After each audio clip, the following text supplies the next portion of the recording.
Jacob sir, ಕೇಳಿಸ್ಕೊಂಡ್ರಿ ಇಷ್ಟೊತ್ತು ಆರ್ಥಿಕ ತಜ್ಞರಾಗಿ ಈಗಿನ ಪರಿಸ್ಥಿತಿ ಬಗ್ಗೆ ಏನು ಹೇಳ್ತೀರಿ? ಮೊದಲಿಗೆ ಇದು ಕೇಂದ್ರ ಸರ್ಕಾರ ಆಗ್ಲಿ ಅಥವಾ ರಾಜ್ಯ ಸರ್ಕಾರದ್ದು ರೀಸನ್ ಅಲ್ಲ. ಇದು ರೀಸನ್ ನಮ್ಮ ಡೊನಾಲ್ಡ್ ಟ್ರಂಪ್, ಅಮೆರಿಕದ ಅಧ್ಯಕ್ಷ.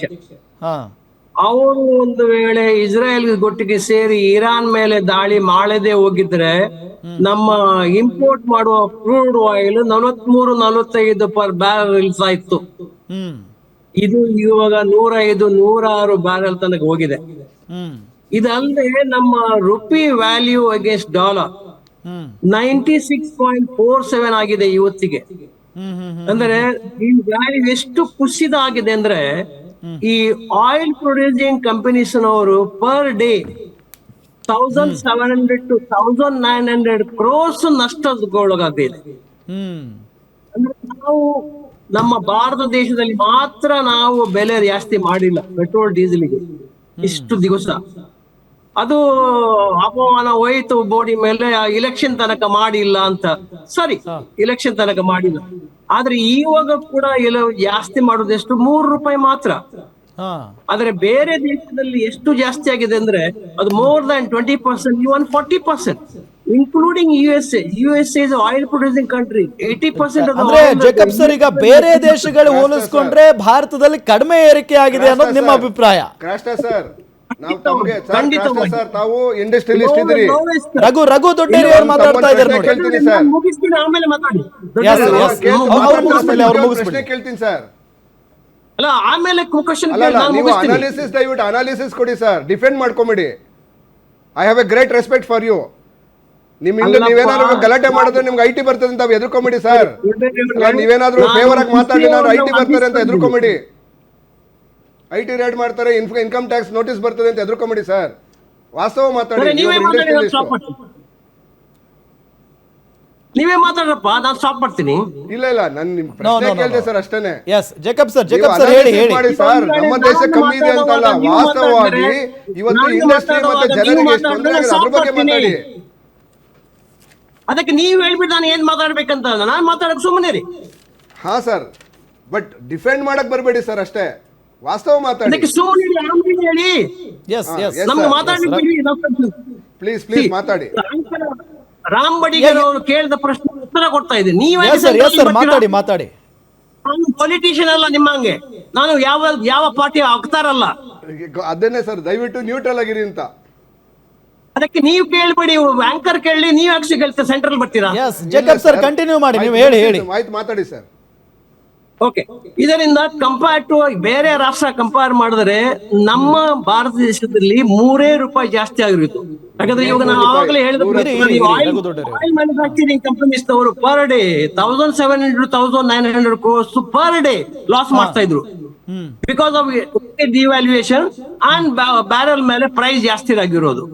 ಇವಾಗ ಸದ್ಯಕ್ಕೆ ಅಂದ್ರೆ ಇವಾಗ ಮೊನ್ನೆ ನಮ್ಮ ಮೋದಿ ಸಾಹೇಬ್ರು ಹೇಳಿದ್ರು 1 ವರ್ಷ ತನಕ ಬಂಗಾರ ತಗೋಬೇಡಿ, ಯಾಕಂದ್ರೆ ಬಂಗಾರ ಮತ್ತೆ oil 80% of the import is from there. 80% ಬಂಗಾರ ಮತ್ತೆ ಕ್ರೂಡ್ ಆಯಿಲ್. ಇದರಿಂದ ಮೊನ್ನೆ ಮೋದಿ ಅವರು ಏನ್ ಹೇಳಿದ್ರು, ನೀವು 1 ವರ್ಷ ತನಕ ಬಂಗಾರವನ್ನು ಖರೀದಿ ಮಾಡಿ, ಆದ್ರೆ ತಾಳಿ ಖರೀದಿ ಮಾಡಿ ಅಂತ ಹೇಳಲಿಲ್ಲ. ಅನಾವಶ್ಯಕವಾಗಿ ಅಂದ್ರೆ ಕಳೆದ 15 days ನಲ್ಲಿ ಸುಮಾರು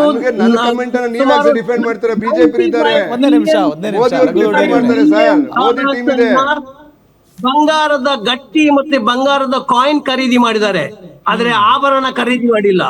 ಇದರಿಂದ ಬಂಗಾರವನ್ನ ಗಟ್ಟಿ ಖರೀದಿ ಮಾಡಬೇಡಿ. ಮ್ಯಾರೇಜ್ ಫಂಕ್ಷನ್ ಅಥವಾ ಏನಾದಿದ್ರೆ 1 ವರ್ಷ ತನಕ ಪೋಸ್ಟ್ಪೋನ್ ಮಾಡ್ಬಿಟ್ಟು ಅವಶ್ಯಕತೆ ಇರುವ ಬಂಗಾರ ಮಾತ್ರ ತಗೊಳ್ಳಿ ಅಂದ್ಬಿಟ್ಟು ಹೇಳ್ತಾರೆ. ಅಂದ್ರೆ ಯಾಕೆಂದ್ರೆ ಇಂಪೋರ್ಟ್ ಮಾಡೋದು ಬಂಗಾರ ಮತ್ತೆ ಆಯಿಲ್ 80% ಆಫ್ ದ ಇಂಪೋರ್ಟ್ ಮಾಡೋದೊಂದು. ನೀವು ದಯವಿಟ್ಟು ನೀವೊಬ್ಬರು ಇಂಡಸ್ಟ್ರಿಯಲಿಸ್ಟ್, ದಯವಿಟ್ಟು ತಪ್ಪು ಹೇಳ್ಬೇಡಿ. ಇದು ಏನು ಪೆಟ್ರೋಲು ಮತ್ತೆ ಡೀಸೆಲ್ 80% ಅಲ್ಲ, ಚೈನಾದಿಂದ ನಾವು ಇಂಪೋರ್ಟ್ ಮಾಡ್ತಾ ಇರ್ತಕ್ಕಂಥ 140% ಮರ್ಚೆಂಡೈಸ್, 140 ಬಿಲಿಯನ್ ಮಾಡ್ತೀವಿ. ಪೆಟ್ರೋಲು ಮತ್ತೆ ಡೀಸೆಲ್, ಪೆಟ್ರೋಲು ಡೀಸೆಲ್ ಮತ್ತೆ ಗೋಲ್ಡ್ಗೆ ನಾವು ಖರ್ಚು ಮಾಡ್ತಾ ಇರ್ತಕ್ಕಂಥ ರಫ್ಲಿ ಅರೌಂಡ್ ಅದು ಸೇಮ್ ಥಿಂಗ್. ಅಂದ್ರೆ 50% ಕಮ್ಮಿ ಇದೆ, ಅಲ್ಲ 50% ಕಮ್ಮಿ ಇದೆ. ಪೆಟ್ರೋಲ್ ಸರ್ ನಾವು $79 ಡಾಲರ್ಗೂ ಸರ್ ಅಷ್ಟೇ No, no, no, no. 79 billion ಇಬ್ರು ಮಾತಾಡಿದ್ರೆ, 79 ಬಿಲಿಯನ್ ಅಷ್ಟೇ.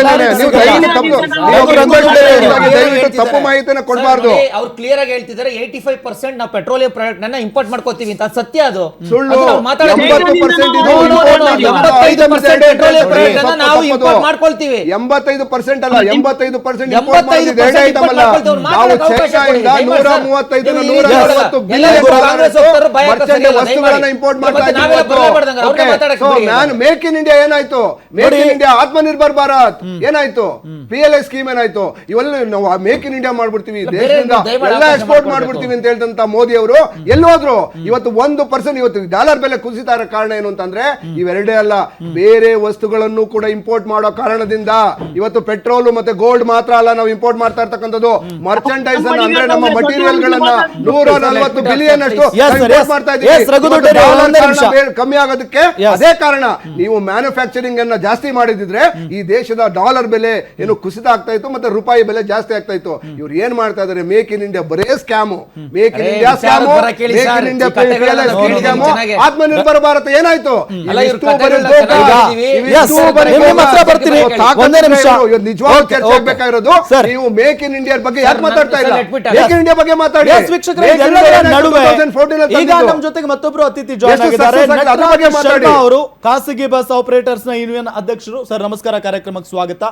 ಸರ್, ಈಗ ಬೆಲೆ ಏರಿಕೆ ಬಗ್ಗೆ ನಾವು ಚರ್ಚೆ ಮಾಡ್ತಾ ಇದ್ದೀವಿ. ಬೆಲೆ ಏರಿಕೆ ಆಗಿರೋದ್ರಿಂದ, ಅದರಲ್ಲೂ ಪೆಟ್ರೋಲ್ ಡೀಸೆಲ್ ಏರಿಕೆ ಆಗಿರೋದ್ರಿಂದ ಸಹಜವಾಗಿ ನೀವು ಅದನ್ನ ಡಿಫೆಂಡ್ ಮಾಡ್ಕೊಳ್ತಾ ಇದ್ದೀರಿ. ಹೌದು, ನಾವು ಖಾಸಗಿ ಬಸ್ನ ಟಿಕೆಟ್ ದರವನ್ನ ಏರಿಕೆ ಮಾಡ್ತಾ ಇದ್ದೀವಿ ಅಂತ ಹೇಳಿ.